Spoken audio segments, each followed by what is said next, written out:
बिस्मिल्लाहिर्रहमानिर्रहीम। आज हम डिस्कस करने लगे हैं रिसेप्टर्स के बारे में। तो हम रिसेप्टर्स की टाइप्स को डिस्कस करेंगे और थ्योरीज़ को भी डिस्कस करेंगे। तो सबसे पहले देख लेते हैं कि रिसेप्टर होता क्या है। सेलुलर रिसेप्टर्स जो हैं ऐसी प्रोटीन्स होती हैं जो या तो सेल के अंदर होती हैं या फिर सरफेस पे मौजूद होती हैं और एक सिग्नल को रिसीव करती हैं। ठीक है, रिसेप्टर को जब कोई ड्रग आके ऑक्यूपाई करती है और अगर वो उसको एक्टिवेट करेगी तो ही रिस्पॉन्स प्रोड्यूस होगा।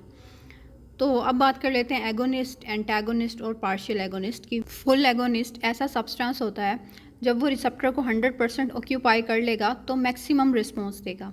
एंटागोनिस्ट की बात करें तो ये ऐसा सब्सटेंस होता है जो रिसेप्टर को ऑक्यूपाई कर लेता है और एगोनिस्ट को बाइंड करने से रोकता है। ठीक है, जब एगोनिस्ट बाइंड नहीं होगा तो कोई एक्टिविटी प्रोड्यूस नहीं होगी। उसके अलावा पार्शियल एगोनिस्ट की बात करें तो जब ये 100% भी ऑक्यूपाई कर लेता है ना रिसेप्टर को, तब भी ये सब मैक्सिमल रिस्पॉन्स देता है, फुल रिस्पॉन्स नहीं देता। तो इसलिए इसको कहते हैं partial agonist. Types of receptors की बात करें तो सबसे पहले आते हैं लाइगेंड गेटेड आयन चैनल्स।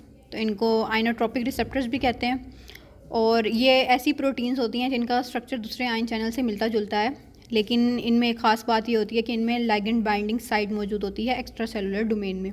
ठीक है, और ये ऐसे रिसेप्टर्स हैं जिन पे फास्ट न्यूरोट्रांसमीटर्स आके एक्ट करते हैं। एग्जांपल देखें तो nicotinic acetylcholine receptors, GABA A receptors, glutamate receptors of NMDA। तो ये सारे लाइगेंड गेटेड आयन चैनल्स हैं। जी प्रोटीन कपल्ड रिसेप्टर्स की बात करें तो उनको मेटाबोट्रोपिक रिसेप्टर्स भी कहते हैं और ये 7 ट्रांसमेम्ब्रेन स्पैनिंग रिसेप्टर्स होते हैं जो कि सेकंड मैसेंजर के थ्रू एक्ट करते हैं और फिर उसके बाद एक्शन प्रोड्यूस होता है। और सेकंड मैसेंजर जो है साइक्लिक एडिनोसिन मोनोफॉस्फेट हो सकता है, इनोसिटोल ट्राइफॉस्फेट हो सकता है। ठीक है, और जी प्रोटीन कपल्ड रिसेप्टर्स की एग्जांपल की बात करें तो muscarinic receptors, beta adrenergic receptors, serotonin receptors, opioid receptors, ये सारे जी प्रोटीन कपल्ड रिसेप्टर्स हैं। काइनेज लिंक रिसेप्टर्स की बात करें तो इनमें क्या होता है, इनमें extracellular ligand binding domain होती है जो कि लिंक्ड होती है इंट्रा सेलुलर डोमेन से एक सिंगल ट्रांसमेम्ब्रेन हेलिक्स के जरिए। ठीक है, और जो इंट्रासेलुलर डोमेन होते हैं ये मोस्टली एंजाइमेटिक होती है और बाज़-औक़ात जो है रिसेप्टर सब यूनिट जो है एक एंजाइम से बाइंड होता है जेनस काइनेज के साथ। ठीक है, तो इसी वजह से इनका नाम भी काइनेज लिंक रिसेप्टर है। और एग्जांपल की बात करें तो इंसुलिन और साइटोकाइंस के जो रिसेप्टर्स होते हैं वो काइनेज लिंक रिसेप्टर्स होते हैं।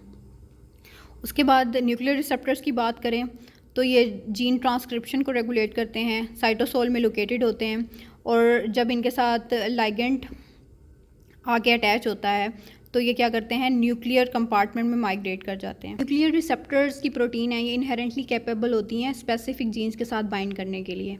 और अगर एग्जांपल की बात करें तो ग्लूकोकॉर्टिकॉइड और थायराइड हार्मोन रिसेप्टर्स जो हैं ये न्यूक्लियर रिसेप्टर्स हैं। उसके बाद थ्योरीज़ की बात करें कि रिसेप्टर्स की कौन कौन सी थ्योरीज़ जो हैं प्रपोज की गई हैं, तो उसमें सबसे पहले आ जाती है occupation theory.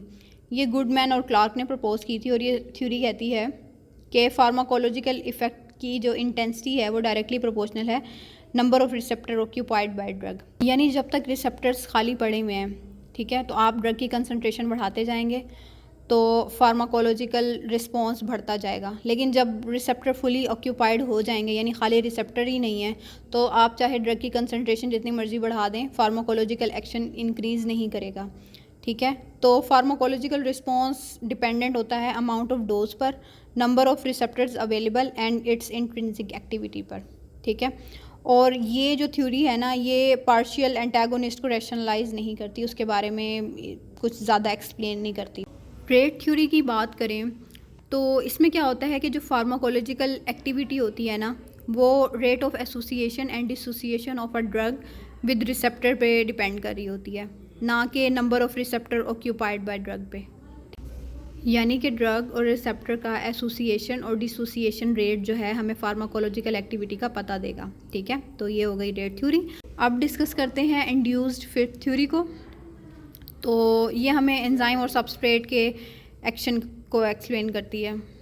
Induce fit theory ये कहती है कि ज़रूरी नहीं है कि रिसेप्टर एग्जैक्ट उसी कन्फर्मेशन में मौजूद हो जो कि ड्रग को बाइंड करने के लिए नेसेसरी है, बल्कि जब कोई ड्रग रिसेप्टर के पास आती है तो कन्फर्मेशनल चेंजेस होते हैं ताकि बाइंडिंग हो सके और उसी से फिर फार्माकोलॉजिकल एक्टिविटी इनिशिएट होती है।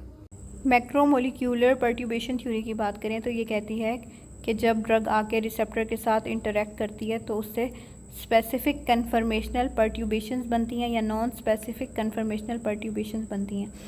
जो स्पेसिफिक कन्फर्मेशनल पर्ट्यूबेशंस होती हैं ना, ये एगोनिस्ट की वजह से स्पेसिफिक रिस्पॉन्स देती हैं, और जो नॉन स्पेसिफिक कन्फर्मेशनल पर्ट्यूबेशंस होती हैं ना, ये कोई स्टाइमुलेंट एक्शन नहीं देती, बल्कि ये एंटागोनिस्ट या ब्लॉकिंग एक्शन दे सकती हैं। जब इक्विलिब्रियम होता है स्पेसिफिक कन्फर्मेशनल पर्ट्यूबेशंस का और नॉन स्पेसिफिक कन्फर्मेशनल पर्ट्यूबेशंस का, तो उससे पार्शियल एगोनिस्ट एक्शन प्रोड्यूस होता है। अब एक्टिवेशन एग्रीगेशन थ्योरी की बात करें तो वो ये कहती है कि जब कोई ड्रग मौजूद नहीं होती तब भी रिसेप्टर्स जो हैं डायनामिक स्टेट ऑफ इक्विलिब्रियम में होते हैं, उनमें यानी एक्टिवेटेड फॉर्म और इनएक्टिवेटेड फॉर्म का डायनामिक इक्विलिब्रियम होता है। ठीक है, तो जब कोई एगोनिस्ट आता है तो एगोनिस्ट क्या करेगा, इक्विलिब्रियम को शिफ्ट कर देगा टूवर्ड्स एक्टिवेटेड फॉर्म और उससे बायोलॉजिकल रिस्पॉन्स प्रोड्यूस होगा। ड्रग रिसेप्टर इंट्रैक्शन में जो फोर्सेज इन्वॉल्व हैं उनकी बात करें तो उसमें कोवलेंट बॉन्ड भी होता है, और ड्रग और रिसेप्टर के दरमियान dipole dipole ion dipole interactions भी होते हैं, hydrogen bonding, electrostatic bonding, hydrophobic forces भी हो सकती हैं, लंडन डिस्पर्शन फोर्सेस भी हो सकती हैं। फैक्टर्स की बात करें जो कि ड्रग रिसेप्टर इंटरेक्शन को इफ़ेक्ट कर रहे होते हैं, तो उसमें है आइसोस्टीरिज्म। आइसोस्टीर्स ऐसे ग्रुप ऑफ एटम्स होते हैं जिनकी के फ़िज़िकल और केमिकल प्रॉपर्टीज़ मिलती हैं, क्योंकि उनकी या तो साइज़ में सिमिलैरिटी है, या इलेक्ट्रोनेगेटिविटी में सिमिलैरिटी है, या स्टीरियोकेमिस्ट्री में सिमिलैरिटी है। जैसे कि नाइट्रोजन और कार्बन मोनोऑक्साइड, इन दोनों में 14 इलेक्ट्रॉन्स मौजूद हैं और इनकी जो हैं प्रॉपर्टीज़ मिलती जुलती हैं, तो ये एक दूसरे के आइसोस्टीर्स हैं। दूसरा फैक्टर है स्टीरिक फीचर्स ऑफ ड्रग। तो इसमें हम बात करते हैं कि ड्रग के अंदर स्टीरियोस्टेटिक प्रॉपर्टीज़ होनी चाहिए ताकि वो एक पर्टिकुलर रिसेप्टर पर रिस्पॉन्स इनिशिएट कर सके। इसी में हम जियोमेट्रिक आइसोमेरिज्म की बात करते हैं, यानी एक मॉलिक्यूल के अंदर एटम्स की अरेंजमेंट क्या है। जैसे कि एक ड्रग है डाई इथाइल स्टिल्वोस्टिरोल, इसकी दो फॉर्म्स हैं, ट्रांस और सिस। तो जो ट्रांस फॉर्म है वो इसकी एक्टिव है, जबकि सिस फॉर्म है वो इनएक्टिव है।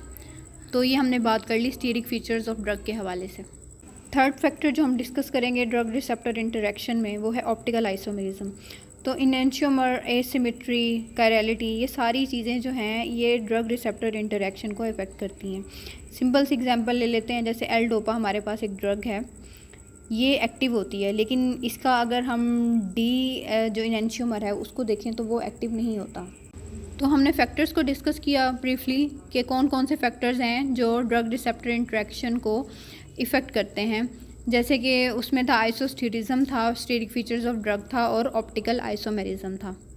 तो आज हमने बात की रिसेप्टर्स के बारे में, उनकी टाइप्स को डिस्कस किया, उनकी थ्योरीज़ को डिस्कस किया, फैक्टर्स को डिस्कस किया। तो this was all about today. I hope कि आप लोगों को समझ आया होगा। Thank you so much.